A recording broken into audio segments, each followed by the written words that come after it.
दुर्गा से ऊपर कोई नहीं।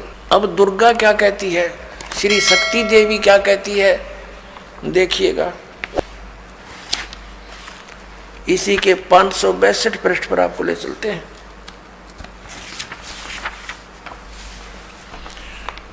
वो अपना पहला सकंद पढ़ा था, अब ये 7वां सकंद है। संक्षिप्त श्री देवी भागवत 562 पृष्ठ पे, यहां देखिएगा। अब देवी के द्वारा हिमालय को ज्ञानोपदेश, ब्रह्म स्वरूप का वर्णन।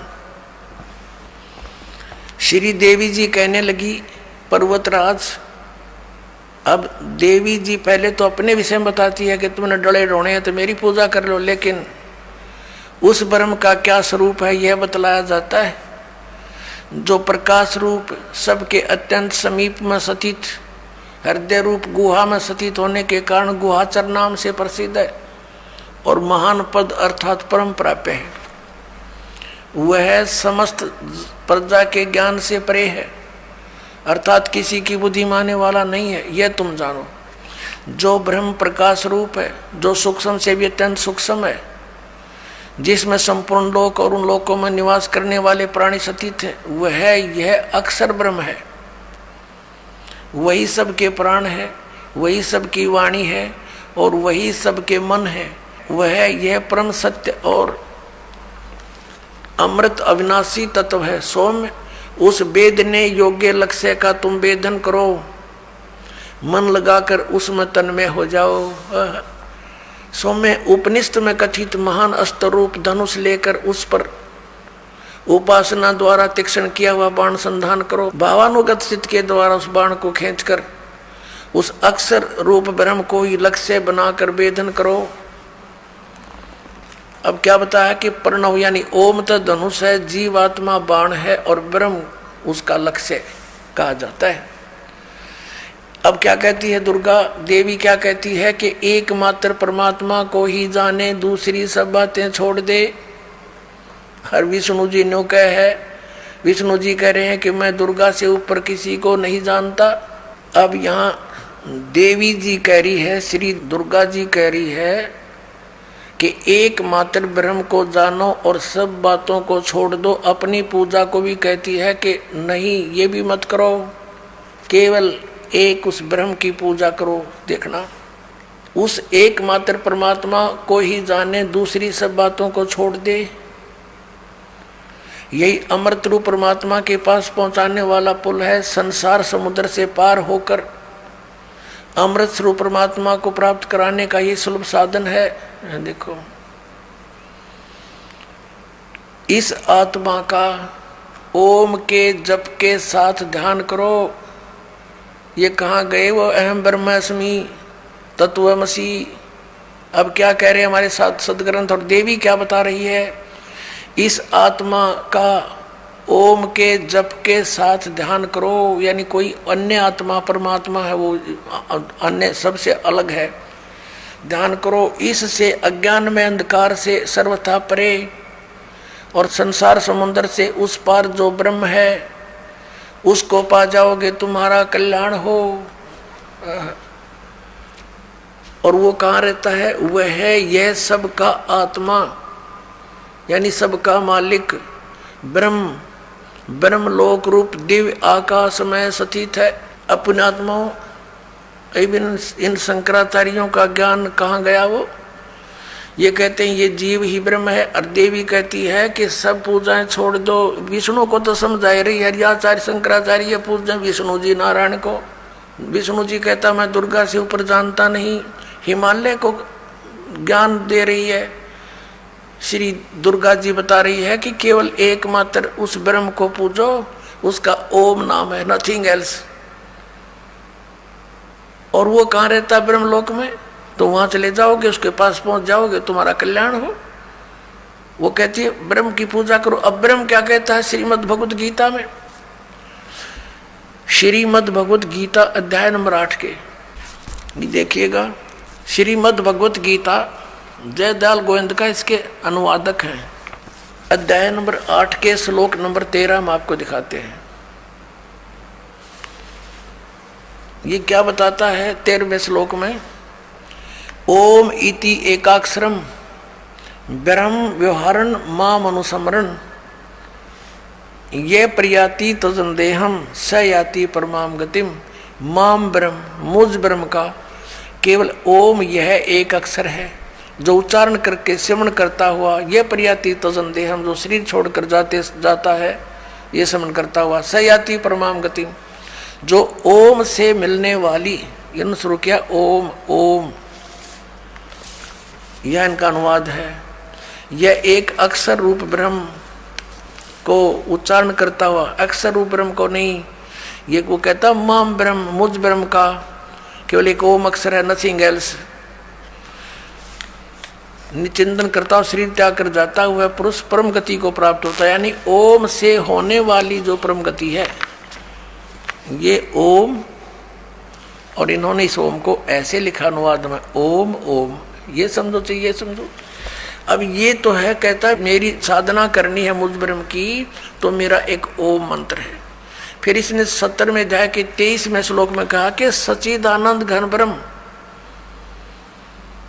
उस सच्चिदानंद घन ब्रह्म की साधना करने से तेरा पूर्ण मोक्ष होगा। फिर वहां पहुंच जाएगा जहां जाने के बाद लौटकर साधक फिर कभी संसार में नहीं आते।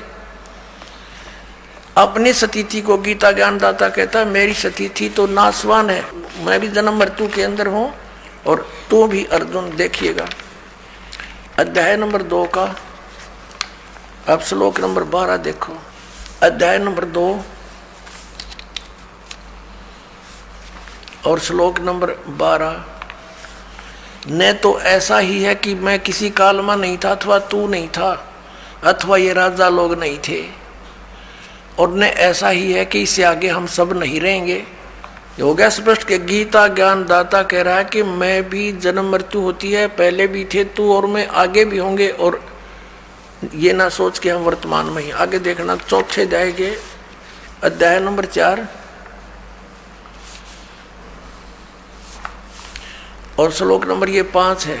यहाँ इसकी संस्कृत है, यहाँ इसका अनुवाद है। ये प्रणतम अर्जुन, मेरे और तेरे बहुत से जन्म हो चुके हैं, उन सबको तू नहीं जानता, मैं जानता हूं, मैं जानता हूं। और फिर 9 में क्या कहा है, अध्याय नंबर 4 का श्लोक नंबर 9 में, हे अर्जुन मेरे जन्म और कर्म दिव्य हैं, अलौकिक हैं। अब अध्याय नंबर 10 के श्लोक नंबर 2 में गीता ज्ञानदाता कहता है मेरी जन्म तो होता है लेकिन मेरे से उत्पन्न ये देवता नहीं जानते। देखिएगा अध्याय नंबर 10 का मंत्र नंबर 2,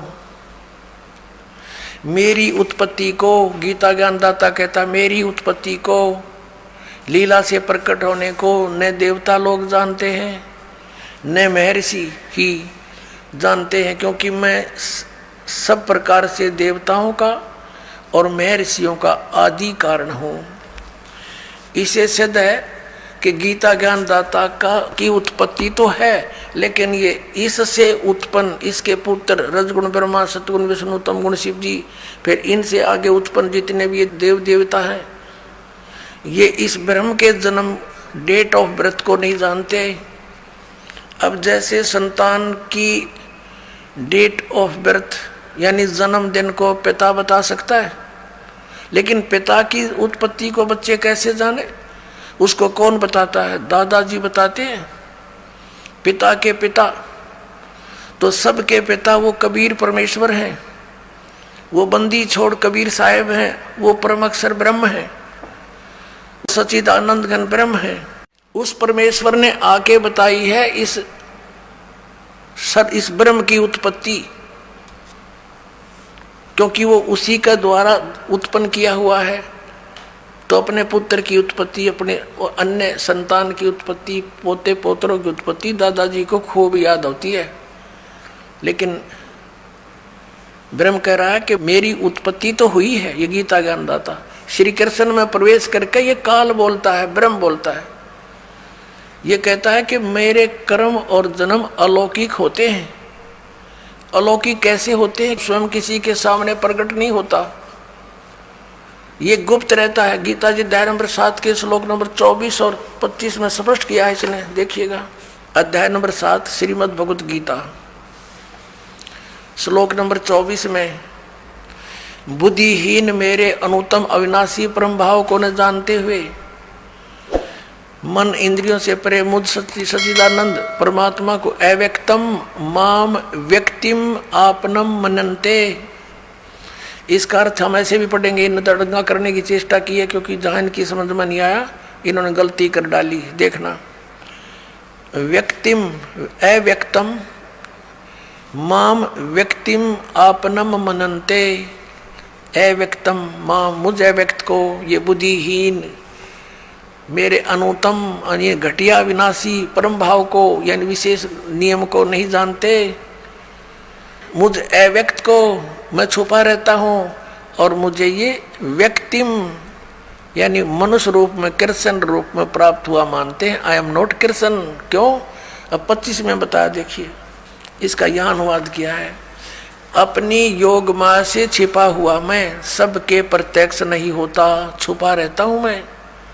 यह अज्ञानी जन समुदाय मुझ जन्म रहित अविनाशी को, अविनाशी परमेश्वर नहीं अविनाशी को नहीं जानता और ये मुझे इसलिए ये व्यक्तिम, ये देखो ये 24वां श्लोक है। व्यक्तम अव्यक्तम व्यक्तिम आपनम मनन्ते माम अबुधे। ये बेबुद्धि के लोग, बुद्धिहीन व्यक्ति मुझ अव्यक्त को, क्योंकि मैं अपनी योग माया से छुपा रहता हूँ, ये मुझे व्यक्तिम यानी मनुष्य रूप में श्री कृष्ण रूप में आपनम माने आया हुआ प्राप्त हुआ मनन्ते मानते हैं। ये मुझ अव्यक्त को यानी मुझ छुपे हुए को, मुझको मनुष्य की भांति जन्म लेकर श्री कृष्ण की तरह मानते हैं। I am not Krishna. क्योंकि श्री कृष्ण जी ने तो ये कैसे कि उन्होंने जन्म नहीं लिया, उनके माता हैं पिता हैं, श्री राम रूप में वही विष्णु आए, उनका जन्म हुआ। तो यहाँ कहने का भाव ये है कि ये क्या कहता है कि मेरे कर्म अलौकिक हैं और जन्म अलौकिक है। कैसे? जैसे श्री कृष्ण में प्रवेश करके यू सारा अनर्थ जुल्म करवा दिया इसने और पता भी नहीं लग गया कौन कर गया। श्री कृष्ण के सिर पर दर्दी कि इन्होंने महाभारत का युद्ध करवाया, जबकि श्री कृष्ण जी तो मना करे थे, 3 बार शांति दूत बनकर गए। आखिर में ये फैसला भी ले लिया कि मैं युद्ध भी नहीं करूंगा। तो क्या वो युद्ध करवाने की सलाह दे सकते हैं? नेवर। ये काल करे ऐसे अड़ंगे। अब ये कहता है कि मेरे जन्म और कर्म दिव्य हैं। इसके कर्म दिव्य कैसे हैं? जैसे श्री कृष्ण में प्रवेश करके महाभारत का युद्ध करवा दिया, जुल्म करवा दिया और गीता का ज्ञान दे दिया, ये इसके कर्म। ये कैसे प्रवेश करता है अब दिखाते हैं। अब देखिएगा श्री विष्णु पुराण, इसके संपादक कौन है? अनुवादक हैं श्री मणिलाल गुप्त। ये कहाँ से मुद्रित है वह प्रकाशित है? गीता प्रेस गोरखपुर, गोविंद भवन कार्यालय कोलकाता का संस्थान। ये इनके फोन और फैक्स नंबर है। ये देखिएगा इसके चतुर्थ अंश अध्याय नंबर 2 और 233 पृष्ठ पे। पूर्व काल में त्रेता युग में एक बार अति भीषण देव असुर संग्राम हुआ। देवताओं और राक्षसों का आपस में युद्ध हुआ। उसमें महाबलवान दैत्यगण से पराजित हुए देवताओं ने भगवान विष्णु की आराधना की। तब आदि अनंत सुन अशेष जगत प्रतिपालक श्री नारायण ने देवताओं से प्रसन्न होकर कहा, आप लोगों का जो कुछ अभिष्ट है वह मैंने जान लिया है। उसके विषय में यह सुनिए। राज ऋषि ससाद का जो पुरंजय नामक पुत्र है, उस अक्षत्रिय श्रेष्ठ के शरीर में मैं अंश मात्र से स्वयं अवतीर्ण होकर यानी कुछ समय के लिए संपूर्ण दैत्यों का नाश करूंगा। अतः तुम लोग पुरंजय को दैत्यों के वध के लिए तैयार करो। अब आगे फिर दिखाते हैं और कंसेप्ट क्लियर 242 पृष्ठ पे, यही वही चतुर्थ अंश अध्याय नंबर 3 और पृष्ठ नंबर 242 पे श्री विष्णु पुराण। तीसरा अध्याय। पूर्व काल में रसातल में मोने नामक 6 करोड़ गंधर्व रहते थे। उन्होंने समस्त नागकुल के प्रधान रतन और अधिकार छीन लिए थे। गंधर्व के पराक्रम से अपमानित उन नागेश्वरों द्वारा स्तुतित किए जाने पर उसके श्रवण करने से जिसकी विकसित कमल सदृश आंखें खुल गई हैं, निंद्रा के अंत में जागे हुए उन जलशाही भगवान सर्वदेवेश्वर को प्रणाम कर उनसे नागगण ने कहा, भगवान, इन गंधर्व से उत्पन्न हुआ हमारा भय किस प्रकार शांत होगा? तब आदि अनंत रहित भगवान पुरुषोत्तम ने कहा, यो नासव के पुत्र मान धाता का जो यह पुरकुत्स नामक पुत्र है, उसमें प्रविष्ट होकर मैं, उसमें प्रवेश करके प्रेत की तरह मैं उन संपूर्ण दुष्ट गंधर्व का नाश कर दूंगा। पुणात्माओं, ये अध्यात्म ज्ञान है, ये बालकों का खेल नहीं। ये शंकराचार्य तो श्वेत पुराण पर लगे रहे, इन्होंने पता नहीं क्या करना है, कौन सा भगवान है। वह सुनी सुनाई दंत कथा जनता में फीड कर दी इन्होंने। अब इसमें क्या स्पष्ट हो गया कि ये ऐसे, इसके जन्म और कर्म ऐसे अलौकिक हैं। अब कर्म इसके यूं अलौकिक हैं, पुरिंजय में प्रवेश करके और उसके राक्षसों का नाश कर दिया इसने स्वयं, और फिर मानदाता के पुत्र उसमें पुरकुत्स में प्रवेश करके भूत की तरह और वहां फिर उन गंधर्वों का नाश कर दिया। अब पुण्यात्माओं, इसी प्रकार इसने श्री कृष्ण जी में प्रवेश करके उसको मालूम था इस काल को, ये कौन है, ये कौन है। अगर ये समझ में आ गया इस पुण्यात्माओं के, तो फिर बात तो खत्म हो जाएगी। ये है श्री ब्रह्मा रजगुण, श्री विष्णु सदगुण, श्री तमगुण शिव जी का पिताजी। ये काल है, ये सदा शिव कहलाता है, ये ब्रह्म है, ब्रह्म। और ये नहीं चाहता कि ये प्राणी सत्य ज्ञान को प्राप्त हो, इसलिए ये अज्ञान फैलवाता है। और ये क्या करता है, जैसे इन देवताओं ने प्रार्थना की तो विष्णु रूप धारण करके खड़ा हो गया इनके आगे, क्योंकि विष्णु रूप में पूज रहे थे वो। कौन? ये काल स्वयं। और फिर इनसे कह दिया कि ठीक है, मैंने तुम्हारा जो अभिष्ट है वो जान लिया है, और तुम ऐसे ऐसे उस पुरंजय को तैयार करो और मैं उसके शरीर में प्रवेश करके न मार दूंगा। ऐसे ही इसने फिर पुरकुत्स के शरीर में प्रवेश होकर, कोई नाग, ये सर्प नहीं, एक नाग गोत्र के मनुष्य थे, अच्छी आत्माएं, उनके साथ इनका गंधर्व के साथ युद्ध हो गया। तो उस नागेश्वरों ने जब स्तुति की विष्णु भगवान की, युकाल खड़ा हो गया विष्णु रूप धारण करके। इसने प्रण किया हुआ कि मैं अपने वास्तविक रूप में कभी किसी को दर्शन नहीं देता। तो ऐसे उसने आकर के फिर उन्होंने प्रार्थना की, तो उसने कहा ठीक है चलो मैं आता हूँ, और तुम पुरकुत्स को तैयार करो, मानदाता के पुत्र को, उसमें प्रवेश करके गंधर्व का नाश कर दिया। तो ये ऐसे इसके कर्म और जन्म, इसके ऐसे कर्म अलौकिक हैं। और ऐसे गीता जी का ज्ञान बोला श्री कृष्ण में प्रवेश करके इस काल भगवान ने। ये काल भगवान कौन है? जैसे कि शिव पुराण में आपको दिखाया था, विद्वेश्वर संहिता के अंदर, कि ब्रह्मा, एक समय ब्रह्मा और विष्णु जी का आपस में युद्ध हो गया इस बात पे। ब्रह्मा जी कहते मैं भगवान, मैं तेरा बाप, विष्णु जी कहते मैं तेरा बाप।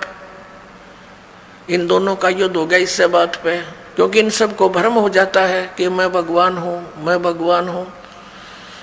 अब ये भी कैसे बात बिगड़ती है, जैसे ऋषि लोग साधना करते हैं, समाधिस्थ होते हैं, काफी वर्षों तक बैठे रहते हैं, किसी को तो ये विष्णु जी के रूप में दर्शन दे देता है, तो वो साधक उठ जाता है और जाके श्री विष्णु जी जो सर्वगुण देवता उनके सामने रहते हैं उनके विषय में कहता है कि ये भगवान है स्वयं विष्णु जी और यही सारी सृष्टि के कर्ता, यही तीनों रूप बना के ऐसे ऐसे करते हैं, संहार तिथि और उत्पत्ति यही खुद करते हैं। मैंने समाधि दशा में देख लिया यही भगवान है, मैंने मुझे दर्शन दिया इन्होंने और दर्शन दे गया ब्रह्म काल। तो विष्णु जी को भ्रम हो गया कि आई एम गॉड। इसी प्रकार किसी को इसने ब्रह्मा जी के रूप में दर्शन दे दिए, उसने ब्रह्मा जी की महिमा गा दी कि ये पूर्ण परमात्मा, ये छुपाए हुए अपने आप को। तो ये भ्रम हजारों ने सैकड़ों की संख्या में ऐसे उनके समर्थक हो गए, ऐसे विष्णु जी के हो गए। इन दोनों को भ्रम हो गया, ब्रह्मा जी को भ्रम हो गया कि मैं उत्पत्ति करता हूँ, सब कुछ मैंने ही उत्पन्न किया है। इसी भ्रमणा से, इसी भ्रम में इन्होंने आपस में युद्ध कर लिया। तब इनके बीच में एक स्तंभ छोड़ा, एक पिलर तेजों में स्तंभ छोड़ दिया। इनका युद्ध तो बंद हो गया, उसकी खोज करने लगे ऊपर नीचे कितना लंबा चौड़ा है, ये असफल रहे। फिर वो स्वयं आकर प्रकट हो गया शिव जी का रूप धारण करके अपने पुत्र का। थोड़ी सी झलक दिखानी पड़ेगी, नहीं तो फिर आप विचलित हो जाओगे। यहाँ अधिक नहीं दिखाएंगे, आपको थोड़ा सा झलक देंगे, आप समझदार हो, देखिएगा। ये शिव महापुराण है, हिंदी टीका सहित भाग 1 श्री शिव महापुराण, श्री शिव महापुराण है ये। और ये है विद्या अवरिधि पंडित ज्वाला प्रसाद जी मिश्र कृत हिंदी टीका सहित, इसमें संस्कृत भी है। और ये खेमरा श्री कृष्णदास प्रकाशन मुंबई से प्रकाशित है।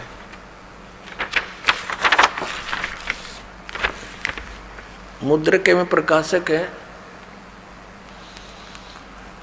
खेमरा श्री कृष्णदास, अध्यक्ष श्री वेंकटेश्वर प्रेस, खेमरा श्री कृष्णदास मार्ग, मुंबई। अब यहां देखना, इसके 11 पृष्ठ से शुरू करेंगे हम। विद्वेश्वर संहिता शिव पुराण, विद्वेश्वर संहिता भाग 1 अध्याय 6। नंदीकेश्वर बोले, हे योगिंद्र, आगे एक समय विष्णु भगवान शेष शैया पर अपने गरुड़ादि पार्षदों के संयुक्त लक्ष्मी सहित शयन करते थे। उस समय ब्रह्म ज्ञानियों में श्रेष्ठ ब्रह्मा जी अपनी इच्छा से ही वहां आ गए और उस सब प्रकार से सुंदर सेज पर शयन करते हुए कमल लोचन विष्णु भगवान से पूछने लगे, ब्रह्म ज्ञानी क्या गा, ब्रह्म ज्ञानी देखो इसे ब्रह्म ज्ञानी है ये। और विष्णु तो पूछा, तुम कौन हो जो मुझे देखकर अभिमानी पुरुष के समान शयन करते हो? हे वत्स, उठो, देखो मैं तुम्हारा स्वामी आया हूं। आए हुए गुरु को देखकर जो अभिमान करता उस द्रोही मूड का प्रायश्चित होना उचित है। यह सुनकर विष्णु जी के अंतर में तो क्रोध हुआ, परंतु बाहर से शांत रहे और बोले, हे वत्स, हे बेटा। विष्णु जी बोले ब्रह्मा जी को, हे बेटा तुम्हारा मंगल हो, बैठो इस आसन पर विराजो। इस समय तुम्हारा नेत्र कुटिल और मुख वक्र कैसे हो गया? क्रोध में बांगा मुंह क्यों कर रहा है तू? ब्रह्मा जी बोले, वत्स विष्णु, बेटा विष्णु, तुमको समय के प्रभाव से अभिमान है। हे पुत्र, हे बेटा, विष्णु जी को ब्रह्मा जी संबोधित कर रहे हैं, हे पुत्र, मैं तुम्हारा रक्षक और जगत का पिता मैं हूँ। विष्णु जी बोले, यह तो सब जगत मुझ में सतीत है, तुम चोर के समान किस प्रकार अपना कहते हो? तुम मेरी नाभि कमल से उत्पन्न हुए हो, इससे मेरे पुत्र हो, मुझे पुत्र कहना व्यर्थ है। नंदीकेश्वर बोले, इस प्रकार ब्रह्मा विष्णु दोनों ही रजोगुण से मुक्त होकर विवाद करने लगे। तब संपूर्ण देवता विमान में बैठ गए उस महाअद्भुत युद्ध को देखने आए और आकाश में उनके ऊपर फूल बरसाने लगे। वाह रे देवता हो, ये हमारे देवता, देवता माने अच्छी आत्माएं। अब दो व्यक्ति लड़ रहे हों तो क्या फर्ज बनता है एक जेंटलमैन का? उनको समझावे बुझावे, अलग अलग करे, कहीं इनको हानि ना हो जा। और हमारे देवता उन भगवाना पर ऊपर तो फूल बरसावा, कहाँ कर दो काम, शाबाश, बहुत अच्छा काम कर रहे हो तुम। वह लड़का मरने को तैयार है, देवता फूल बरसावे। ये है हमारे इतिहास जिनको हम पढ़ पढ़ के बहरे हो लिए, सुन सुन के। अब ये तो ऐसे भगवान हैं जैसे इतनी बुद्धि रखते हैं ये भगवान, जिनको ये शंकराचार्य हमें पूजने के लिए कहते हैं और स्वयं भी पूजते हैं। ये तो एक चौथी पांचवी कक्षा के बच्चे लड़ते हैं ना, फिर अध्यापक पूछता है भी क्यों लड़ रहे हो, उसने उसका गला पकड़ रखा और उसने उसका। एक कहता है, ये कहता है मैं तेरा बाप, वो कहता नहीं जी इसने पहले कहा था मैं तेरा बाप, और गुट्टुम गुट्टा। ये हमारे भगवानों के चरित्र आपके समक्ष इनके इतिहास में है।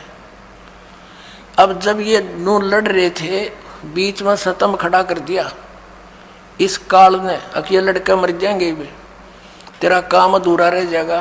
फिर इसने इनको ज्ञान देना शुरू किया। शंकर अपने पुत्र शिव का रूप बना के आ गया, कहीं ये विष्णु रूप धारण कर लेता है। देखना इसका प्रमाण आपको दिखाते हैं। हम पढ़ रहे हैं विद्वेश्वर संहिता, इसके 17 पृष्ठ पे संक्षिप्त सा देखेंगे। ये देखिएगा, अब 17 पृष्ठ पर आ गए हम, ज्यादा ना पढ़ेंगे, ज्यादा चेता पढ़ सकते हो अपने लेकर मोल इसको। विद्वेश्वर संहिता भाग 1 अध्याय 9 में अब नंदी केश्वर बोले इस प्रकार,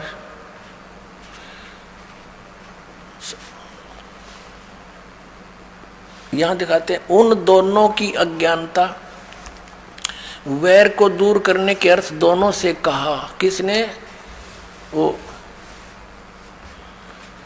भगवान ये क्या बताते हैं कि नंदीकेश्वर बोले कि इस प्रकार भगवान ने उन नम्र हुए ब्रह्मा और विष्णु पर अनुग्रह करके उनसे फिर क्या कहा कि उन दोनों के ज्ञानता और वैर को दूर करने के अर्थ उन दोनों से कहा। अब यहाँ ज्यादा ना पढ़ेंगे अपने मतलब का। अब ये शंकर रूप धारण करके आ गया कि मेरे सकल और निष्कल भेद से 2 रूप हैं, परंतु और ईश्वर नहीं है। ईश्वर ने इस कारण से उनके 2 रूप नहीं हो सकते। पहला सतम रूप यानी वो पिलर खड़ा कर दिया और पीछे मूर्तिमान रूप, फिर स्वयं आ गया, प्रकट हो गया, धारण किया। इसमें ब्रह्म रूप निष्कल है, वो पिलर खड़ा कर दिया, वो तो कहते हैं निष्कल निराकार है, वो ब्रह्म है। और इस रूप सगुण है, वो फिर शंकर रूप धारण करके आ गया।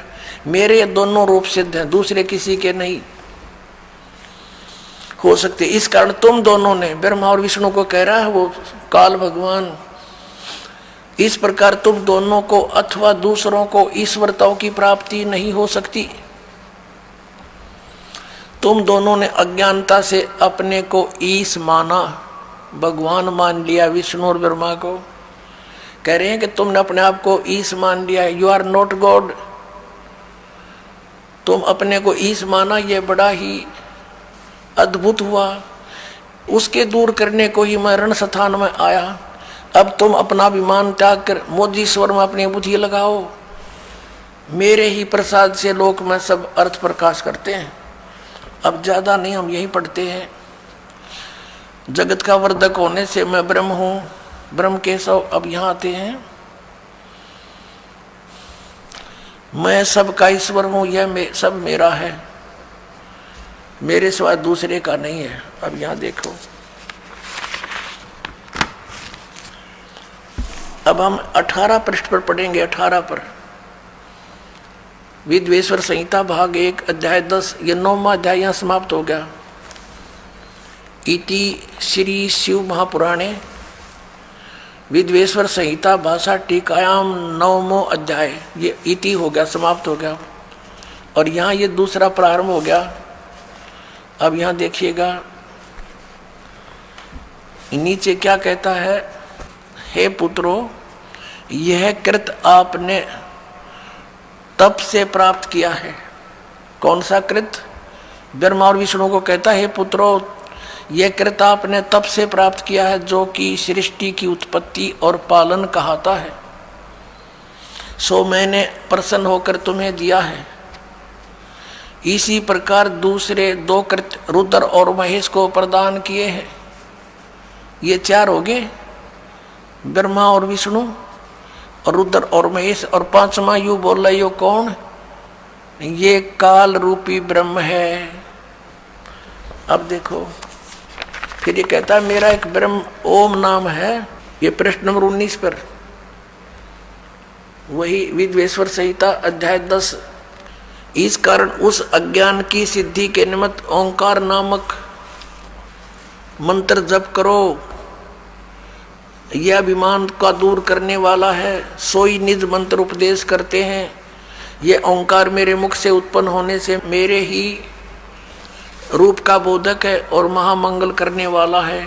यह वाचक है, मैं वाच्य हूँ। यह मंत्र मेरा आत्मा है। उसके स्मरण से मेरा स्मरण होता है। उत्तर की ओर के मुख से अकार और पश्चिम के मुख से उकार, दक्षिण के मुख से मकार और पूर्व के मुख से बिंदु और मध्य के मुख से नाद उत्पन्न हुआ। इस प्रकार ये बीच में संस्कृत है। इस प्रकार 5 प्रकार से यह निर्गत हुआ। वह सब एक होकर ओम ऐसा एकाक्षर हो जाता है। अब स्पष्ट हो गया कि ये ओम अक्षर इस सब अवयव से एक होकर ये ओम ऐसा एकाक्षर हो जाता है। अभी आपको श्रीमद् भगवत गीता अध्याय नंबर 8 के श्लोक नंबर 13 में दिखाया था कि ओम इति एकाक्षरम ब्रह्म विवरण माम अनुसमरण यह प्रयाति तदंदेहम सयाति परमाम गतिम। मुझ ब्रह्म का ये गीता ज्ञान भी यही काल ऐसे प्रवेश करके श्री कृष्ण में प्रवेश करके बोल रहा है जैसे मानधाता के पुत्र प्रकृष्ट में प्रवेश होकर उन गंधर्वों का नाश कर दिया और उधर से पुरंजय के अंदर प्रवेश होकर असुरों का नाश कर दिया। ऐसे श्री कृष्ण में प्रवेश होकर के अर्जुन को युद्ध के लिए तैयार कर दिया और गीता का ज्ञान वेदों वाला और कुछ